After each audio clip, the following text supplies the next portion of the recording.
আসসালামু আলাইকুম ফরিদ ভাই, কেমন আছেন? ওয়ালাইকুম আসসালাম। ভালো আছি ভাই, একটা জিনিস নিয়ে চিন্তা করতেছি। ভাই, কি চিন্তা করতেছেন? রোজা তো আসে না, রোজা তো চলে যাইতেছে। এই রমজানটা হয়তো কারোর জন্য শেষ রমজান। আল্লাহর রহমত কেউ যদি পেয়ে যায়, হয়তো সে আগামী রমজান পেতে পারে।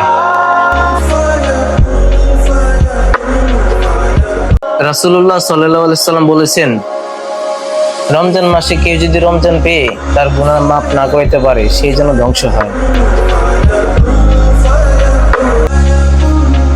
আল্লাহ তাআলা আমাদের সবাইকে রমজানের উসিলায় মাফ করে।